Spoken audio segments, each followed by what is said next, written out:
जैसा कि आप सभी जानते हैं कि हम लोग आपके बिहार बोर्ड क्लास 10th के संस्कृत का जो बुक है पीयूषम, इसको हम लोग पढ़ रहे हैं और हम एक टारगेट के साथ, एक लक्ष्य के साथ इस बुक को अध्ययन कर रहे हैं कि सबका, जो भी छात्र इस क्लास को देख रहे हैं, इस क्लास को समझ रहे हैं, उन सबका 100 में 100 आए, भले ही उनको संस्कृत पढ़ने आता हो या नहीं।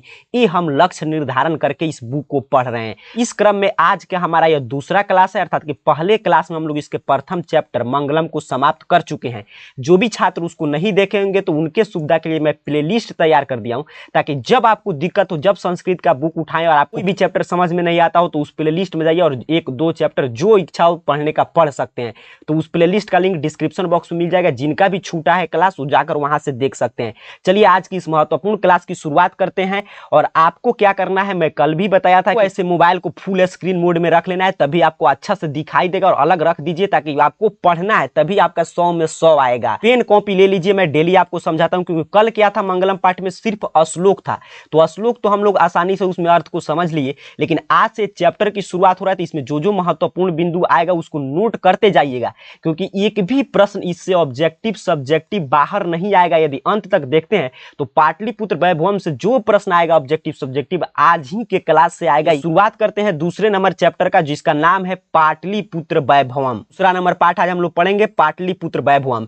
हम लोग संस्कृत को बिल्कुल नए अंदाज में पढ़ रहे हैं कि संस्कृत जिसको पढ़ने आता हो नहीं आता उसका भी अच्छा अंक आए, तो हम लोग पहले समझ रहे हैं कि कैसा प्रश्न आएगा। इससे भी 2 टाइप के ही प्रश्न पूछे जाएंगे पाटलिपुत्र वैभवम से। पहला टाइप का प्रश्न होता है ऑब्जेक्टिव प्रश्न, दूसरा पूछा जाएगा आपसे सब्जेक्टिव प्रश्न। इसमें भी देखिए हिंदी में प्रश्न आते हैं। जैसे कुछ उदाहरण की बात करें तो पाटलिपुत्र किस नदी के किनारे बसा है, पाटलिपुत्र में कौन कौन विदेश यात्री आए थे। सब्जेक्टिव प्रश्न 2 अंक के लघु उत्तरीय प्रश्न भी इससे पूछे जाते हैं इस चैप्टर से। खास बात यही है कि वो भी प्रश्न हिंदी में ही आएंगे। प्रश्न को मैं उदाहरण के तौर पे आपको समझा दूं, पाटलिपुत्र में वर्तमान में कौन कौन दर्शनीय स्थल है, महात्मा बुद्ध ने पाटलिपुत्र के बारे में क्या कहा था, एटसेट्रा एटसेट्रा, ऐसे ही प्रश्न आते हैं। अर्थात कि यहां से आपको ज्ञान मिल गया कि आपको ये पढ़ने आता हो नहीं आता हो, इस चैप्टर को अगर आप हिंदी में समझ के रखे हैं तो आपका 100 में 100 आ सकता है। चलिए शुरुआत करते हैं दूसरे पाठ पाटलिपुत्र वैभवम का। बिहार राज्य की राजधानी नगर पटना प्राचीन काल से ही अपने महत्व को धारण किए हुए है। अर्थात कि चाहे प्राचीन काल हो, मध्यकाल हो या इस समय आधुनिक काल हो, तो बिहार की राजधानी है पटना, उसका एक अलग ही महत्व है।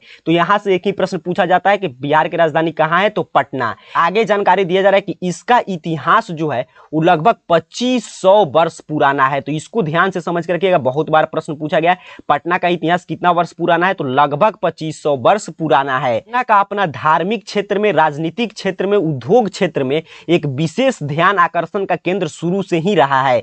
अनेक विदेशी यात्री पटना में आए हैं घूमने के लिए, और वो अपने अपने स्मरण ग्रंथ में, अर्थात कि जो भी विदेशी यात्री यहाँ पे आए हैं और अपना अपना यात्रा वृतांत लिखे हैं, उस यात्रा वृतांत में पाटलिपुत्र नगर का बार बार वर्णन किए हैं। कुछ प्रमुख विदेशी यात्री की यहाँ पे चर्चा किया गया, जैसे मेगास्थनीज, फाहियान, ह्वेनसंग, संघ इत्यादि। तो आपसे यहां से प्रश्न पूछा था कि कौन कौन विदेशी यात्री पटना नगर के बारे में, अर्थात कि पाटलिपुत्र के बारे में बताए हैं, तो मेगास्थनीज, फाहियान, ह्वेनसंग, संघ याद रखिएगा। आगे बताया गया कि इस पाठ में पाटलिपुत्र के वैभव के बारे में कुछ सामान्य परिचय की हम लोग चर्चा करेंगे। उम्मीद करता हूं यहां तक आप एक एक बात को समझे होंगे। यदि आपका ध्यान क्लास में होगा तो यहां से आपकी चैप्टर की शुरुआत हो रहा है। यहां से यहां तक के अर्थ को आइए हम लोग समझते हैं। आपके पास संस्कृत का किताब होगा पीयूषम, तो उसको भी आप सामने खोल कर पढ़ें, क्योंकि हम लोग पढ़ रहे हैं। तो यहाँ पे इसकी हिंदी की चर्चा करें। जा रहा है कि प्राचीन भारतीय नगरों में गंगा के किनारे बसा हुआ पाटलिपुत्र महानगर अत्यंत और विचित्र था। अब यहाँ से प्रश्न पूछेगा कि पटना किस नदी के किनारे बसा है, तो आपको मालूम हो गया गंगा नदी के किनारे में। जो जो प्रश्न पूछ रहा हूं, यदि आप अभी क्लास देख रहे हैं तो कमेंट में जवाब देते चलिए। इसको क्या आपको लगेगा कि आप ऑफलाइन क्लास में बैठे हैं। तो पटना किस नदी के किनारे बसा है, एक बार मेरे साथ आप भी रिपीट कीजिए ताकि आपको याद हो जाए। तो गंगा नदी के किनारे बसा है। इसके बारे में दामोदर गुप्त नाम का कवि अपनी कूट निमन काव्य में कहता है, पृथ्वी के तिलक स्वरूप और सरस्वती का कुल गृह जैसा इंद्रपुरी को भी परिभूत करने वाला पाटलिपुत्र नाम का महानगर है। चलिए मेरे साथ आप भी दोहराइएगा। पटना के बारे में किस काव्य में वर्णन मिलता है, तो निमित्त काव्य में। इस कूट निमित्त काव्य के रचनाकार कौन है, तो दामोदर गुप्त नामक कवि इसको लिखे हैं। और क्या पटना के बारे में जानकारी दी है, तो बताए हैं कि पृथ्वी पर तिलक स्वरूप पटना है, सरस्वती का कुल गिरी है, क्योंकि यहाँ पे चाणक्य जैसे विद्वान का अवतार हुआ है। इंद्रपुरी अर्थात कि जो इंद्रलोक इंद्रलोक है उस इंद्रलोक से दामोदर गुप्त नामक कवि पटना की तुलना किए हैं, पाटलिपुत्र नाम का महानगर है। चलिए यहाँ तक बस इतना ही टाइप के प्रश्न आएंगे। देखिए मैं आपको एक एक प्रश्न बता रहा हूं क्योंकि मैं शुरू में बोला हूं कि एक भी ऑब्जेक्टिव सब्जेक्टिव आज के क्लास से बाहर नहीं आएगा। अब आगे बढ़ते हैं। आपके बुक यदि रखे होंगे तो आप देख पा रहे होंगे दूसरा स्टैंजा की शुरुआत यहां से हो रहा है और यहां तक एक श्लोक तक के अर्थ को समझते हैं। ध्यान से एक एक बात को जो भी पूछा जाए उसको बताते चलिए ताकि आपको भी लगे कि आप भी स्टडी कर रहे हैं। यहाँ पे जानकारी दिया जा रहा है कि इतिहास से ज्ञात होता है कि बुद्ध काल में गंगा के किनारे पाटिल ग्राम स्थित था और यहाँ भगवान बुद्ध बहुत बार पधारे थे। अर्थात कि अगर भगवान बुद्ध के समय का आप इतिहास पढ़ेंगे, बुद्ध काल का इतिहास, उसमें भी पाटिल ग्राम का वर्णन मिलता है। आप समझ सकते हैं पाटलिपुत्र का इतिहास कितना पुराना है। और उस समय पाटलिपुत्र आज के जैसा महानगर नहीं था, उसमें पाटिल ग्राम एक छोटा सा गांव हुआ करता था लेकिन गंगा नदी के किनारे ही बसा था। और इस पाटिल ग्राम में भगवान बुद्ध बार बार आते थे। उनके द्वारा कहा गया कि यह ग्राम महानगर बनेगा किंतु कलह, अग्नि दाह और जल पलावन, बाढ़ का भय से सर्वदा भयभीत रहेगा। अर्थात कि जब भी भगवान बुद्ध आते थे पाटिल ग्राम में तो उन्होंने पाटिल ग्राम के बारे में भविष्यवाणी किया, बताया कि एक दिन आगे चलकर भले ही एक छोटा सा ग्राम है पाटिल ग्राम, लेकिन एक दिन महानगर बनेगा। किंतु उन्होंने बताया कि इस नगर में हमेशा कलह रहेगा, आगजनी की समस्या हमेशा चारों तरफ फैला रहेगा और बाढ़ आते रहेगा। तो ये भी प्रश्न बहुत बार पूछा गया कि महात्मा बुद्ध के समय पटना का नाम क्या था, तो पाटिल ग्राम था। एक प्रश्न तो 2 नंबर में हमेशा पूछा जाता है कि भगवान बुद्ध ने पाटिल ग्राम के बारे में क्या भविष्यवाणी किया था, तो यहाँ पे उसका जवाब मिल गया। आपको क्या लिखेंगे इसका उत्तर में कि महात्मा बुद्ध ने पाटिल ग्राम के बारे में भविष्यवाणी करते हुए बताया था कि पाटिल ग्राम भले ही आज एक छोटा सा गांव है लेकिन कालांतर अर्थात कि आगे चलकर यह एक महानगर बनेगा, किंतु यहाँ पे हमेशा कलह की समस्या, अग्नि की समस्या और बाढ़ की समस्या से भयभीत रहेगा। इसमें महात्मा बुद्ध की यह भविष्यवाणी सच भी हो गई। जानकारी दिया गया कि कुछ दिनों के बाद पाटिल ग्राम ही पाटलिपुत्र नाम से पुकारा गया। अर्थात कि पहले पाटिल ग्राम था, पाटिल ग्राम क्या बन गया इतिहास में, पाटिलपुत्र बन गया। चंद्रगुप्त मौर्य के समय इस नगर की शोभा और रक्षा व्यवस्था अत्यंत उत्कृष्ट थी। जैसा कि यूनान राजदूत मेगास्थनीज ने अपने स्मरण में लिखा है कि इस नगर का वैभव और सौंदर्य अशोक काल में अत्यंत अर्थात सबसे उत्तम था। अब यहां से ध्यान से समझिए, पूछता है कि चंद्रगुप्त मौर्य के काल में पटना कैसा था, तो आपको यहां से जवाब मिल गया कि चंद्रगुप्त मौर्य के समय पटना नगर की शोभा और रक्षा व्यवस्था अपने उत्कृष्ट अर्थात कि सबसे उत्तम थी। यूनानी राजदूत मेगास्थनीज भी पटना घूमने आया था, उसने भी अपने स्मरण में, और मेगास्थनीज की रचना क्या है, इंडिका। याद रखिएगा मेगास्थनीज कौन सी रचना लिखा है, कौन सा बुक लिखा है, तो इंडिका बुक में बताया है कि अशोक के काल में जो चंद्रगुप्त मौर्य का पोता था अशोक, तो अशोक के काल में भी पटना जो है वैभव और सौंदर्य के दृष्टिकोण से सबसे उत्तम अवस्था में था। अभी आगे उसी में का ही हम लोग स्टैंजा, क्योंकि अंतिम में एक श्लोक से हुआ था जिसका अर्थ यहाँ पे है, तो यहाँ तक ध्यान से समझिए। आगे कह रहा है बहुत दिनों तक पाटलिपुत्र का प्राचीन सरस्वती परंपरा अर्थात कि अध्ययन अध्यापन की परंपरा बनी रही। अर्थात कि पटना का एक अपना पढ़ने पढ़ाने का परंपरा था। पटना में बहुत विश्वविद्यालय थे, पटना के आसपास भी, तो वो परंपरा बहुत दिनों तक चलता रहा। ऐसा राजशेखर ने अपनी काव्य मीमांसा नाम की कवि शिक्षा के प्रमुख ग्रंथ में आदर के सहित स्मरण किया है। यहाँ से तमाम प्रश्न बन गए, आपको जवाब देना है कि काव्य मीमांसा नामक ग्रंथ कौन लिखा है, तो क्या बोलिएगा, जल्दी से बोलिए। काव्य मीमांसा नामक ग्रंथ की रचना किसने किया, तो स्पष्ट रूप से जानकारी दिया गया राजशेखर ने। और राजशेखर ने काव्य मीमांसा नामक ग्रंथ में पाटलिपुत्र के बारे में क्या बताया है, तो पाटलिपुत्र के अध्ययन अध्यापन परंपरा, जिसे हम सरस्वती परंपरा के नाम से जानते हैं, इसकी जानकारी उन्होंने दिया है। अब आगे एक श्लोक था, उसका यहाँ पे अर्थ लिखा गया है कि यहाँ विश्व के मूर्धन्य विद्वान उपवर्ष, वर्ष, पाणिनि, पिंगलाचार्य, ब्याडी, वररुचि, पतंजलि आदि परीक्षित होकर ही संसार की ख्याति अर्जित किए हैं। अर्थात कि संसार में जो सबसे प्रसिद्ध विद्वान है, उपवर्ष, वर्ष, पाणिनि, पिंगलाचार्य, ब्याडी, वरुचि, पतंजलि, वो यहीं से निकले हैं, यहीं से उनका नाम हुआ है। तो इन सभी विद्वान का भी नाम आपको याद रखना है। चलिए, उम्मीद करता हूं आपको समझ में आ रहा होगा, क्योंकि इससे आसान संस्कृत पढ़ने का कोई और तरीका नहीं होता है। आगे आपके बुक में यहां से यहां तक जो स्टैंजा है दृश्यते तक, इसके अर्थ को हम लोग समझते हैं। तो यहाँ पे ध्यान से देखिएगा, कुछ प्राचीन संस्कृत ग्रंथों में पुराण आदि में पाटलिपुत्र का नामांतरण पुष्पपुर या कुसुमपुर भी प्राप्त होते हैं। ये भी प्रश्न बहुत बार पूछा गया है कि पटना के कुछ और नाम बताइए, तो पटना के प्राचीन ग्रंथ में और पुराण में पटना को किस नाम से जाना गया था, तो पुष्पपुर और कुसुमपुर भी पटना के ही नाम है। और यहाँ पे ध्यान से देखिए, पुष्प या कुसुम ये फूल का पर्यायवाची शब्द है। इससे ज्ञात होता है कि इस नगर के समीप पुष्पों की अत्यधिक उत्पादन होता था। अर्थात कि इससे अनुमान लगाया जाता है इतिहास में जो इसका नाम है पुष्पपुर और कुसुमपुर, इसका नाम इसलिए पड़ा क्योंकि उस समय पाटलिपुत्र के आसपास फूल का उत्पादन बहुत ज्यादा होता था। आगे बताया जा रहा है पाटलिपुत्र शब्द भी गुलाब के फूलों के पुतलिका रचना की कला को लेकर ही बना और प्रचलित हुआ। अर्थात कि पटना का नाम पाटलिपुत्र क्यों रखा है, यहाँ से आपको जानकारी मिल गया। गुलाब के फूल का आप रचना देखे होंगे, आप गुलाब के फूल कैसे पुतलिका रचना के होता है, इसी नाम के आधार पर इसका नाम हम लोग पाटलिपुत्र रख दिए।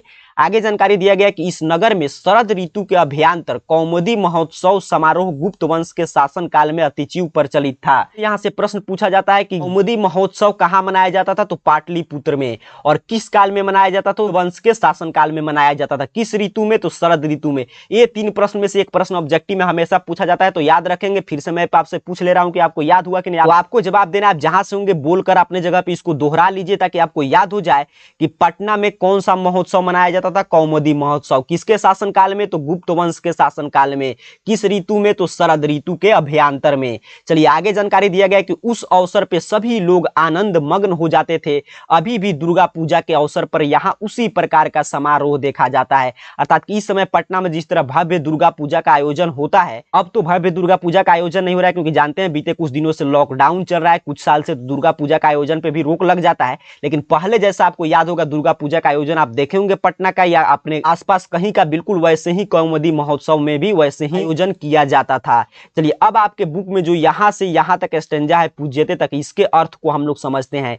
देखिए इस तरह, जिस तरह मैं आपको बता रहा हूं उस तरह का आप जहां से भी बैठ के मोबाइल को फुल स्क्रीन मोड में करके और एक एक बात को, चाहे आपने आगे बुक खोलकर पढ़ रहे होंगे और मेरे साथ एक एक बात को रिपीट कर रहे होंगे, जो मैं प्रश्न पूछ रहा हूँ आप ऐसे समझ के पढ़िए कि आप ऑफलाइन क्लास में पढ़ रहे हैं, तो आपका 100 में 100 जरूर आएगा। क्योंकि एक भी ऑब्जेक्टिव सब्जेक्टिव हम लोग नहीं छोड़े, कहां से कैसा प्रश्न आ रहा है वो सभी मैं आपको जानकारी दे रहा हूं इस क्लास में। आगे देखिए बताया गया है, इसका अर्थ की हम लोग चर्चा कर रहे हैं कि परिवर्तित समय के कारण यद्यपि मध्यकाल में पाटलिपुत्र लगभग 1000 वर्ष पर्यंत भग्ना अवस्था अनुभव किया, इसका संकेत अनेक साहित्य ग्रंथों में, मुद्रा राक्षस ग्रंथों में मिलता है। मुगल वंश के समय इस नगर की उद्धार हुआ और अंग्रेजी शासन काल में पाटलिपुत्र का शीघ्र विकास हुआ। यह शब्द पतन शब्द से निकला है। नगर को पालने वाली देवी पटन देवी आज भी पूजी जाती है। अर्थात कि चाहे कोई भी काल रहा हो, इसका इतना ही अर्थ है, चाहे वो मध्यकाल रहा हो या मुगल काल रहा हो या गुप्त वंश रहा हो या आधुनिक काल अंग्रेजी शासन काल रहा हो, हर काल में पटना का एक अलग ही महत्व रहा है। और कोई भी साहित्य ग्रंथ आप पढ़े, चाहे मुद्रा राक्षस हो या कोई भी ग्रंथ हो, उसमें पाटलिपुत्र का अपना वर्णन जरूर है।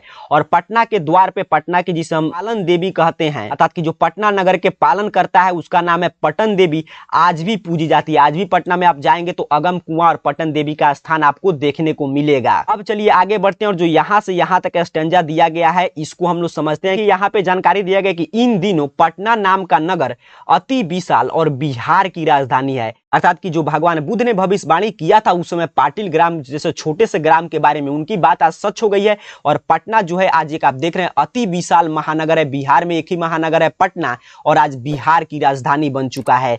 दिन प्रतिदिन नगर का विस्तार हो रहा है। इसके उत्तर में गंगा नदी बहती है। यह भी प्रश्न पूछा जा सकता है कि पटना के किस दिशा में गंगा नदी का प्रवाह है, तो उत्तर दिशा में। इसके ऊपर गांधी सेतु नामक एशिया महादेश का सबसे बड़ा सेतु है, किंतु रेलवे सेतु अभी निर्माणाधीन है। गंगा नदी पे गांधी सेतु नामक पुल बनाया गया है। ये भारत का किसी नदी पे बना सबसे बड़ा पुल है। उसके साथ साथ संपूर्ण एशिया महादेश का भी पूछा जाएगा कि नदी पे बना हुआ सबसे बड़ा पुल कौन है, तो गांधी सेतु। और उस पे रेलवे सेतु अर्थात कि रेलवे पुल का भी निर्माण अभी चल रहा है।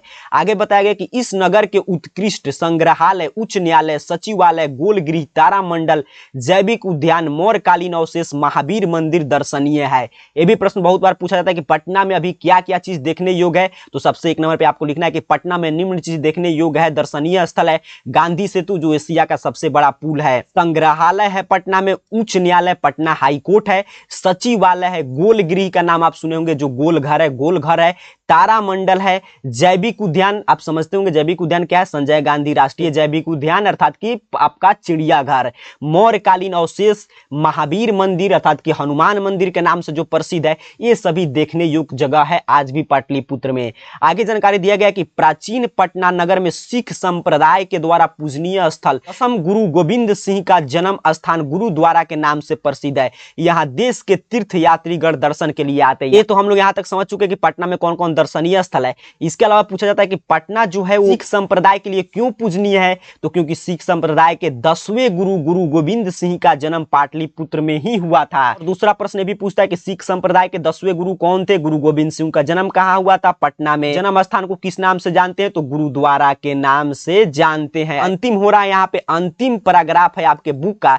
इसके भी अर्थ को आइए हम लोग समझ लेते हैं। जानकारी दिया गया कि इस तरह पाटलिपुत्र प्राचीन काल से अब तक विभिन्न क्षेत्रों में वैभव धारण करता है और उन सबों का संकलित रूप में संग्रहालय जाकर देख सकते हैं। पर्यटन मानचित्र में यह नगर महत्वपूर्ण है। अंत में सारांश दिया गया कि आप भी अभी भी जाके पटना में जो संग्रहालय है उसमें आप देख सकते हैं पटना कैसे प्राचीन काल से और आज तक अपने महत्व को धारण किए हुए है। आगे यहाँ पे शब्दार्थ आपके बुक में मिलेगा, इसको भी आप देख सकते हैं। यहाँ पे संधि विच्छेद बड़ा महत्वपूर्ण है, इसको जरूर एक बार पढ़ लीजिए। यहाँ पे देखिए प्रत्यय उपसर्ग भी दिया गया है और समास भी यहाँ पे दिया गया है, लेकिन इसकी चर्चा हम लोग करेंगे जब आपके व्याकरण खंड की शुरुआत करेंगे तब।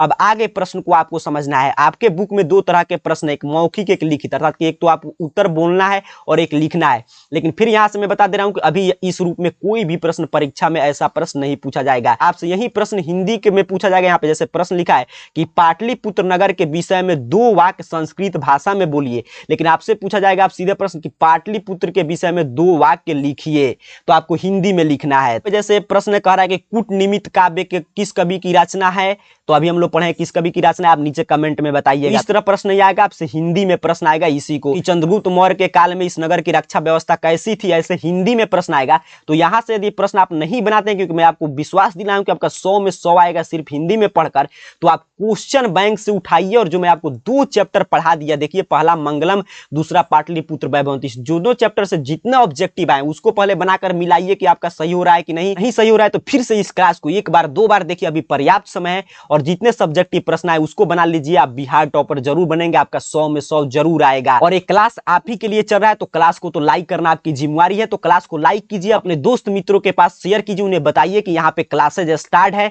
और साथ ही साथ नीचे कमेंट बॉक्स में बताइएगा, क्योंकि आप ही को पढ़ना है। यदि आप नीचे कमेंट करते हैं कि हाँ ऐसे ही कंटिन्यू करके हम लोग संस्कृत समाप्त करें, ताकि आपका 100 में 100 आए और उसके बाद धीरे धीरे सभी सब्जेक्ट को हम लोग ऐसे ही पढ़ें, तो इसके बारे में नीचे कमेंट बॉक्स में बताइएगा। जैसा आपका कमेंट आएगा नेक्स्ट क्लास में हम लोग जरूर चर्चा करेंगे। तब तक के लिए आप सभी को बहुत बहुत धन्यवाद।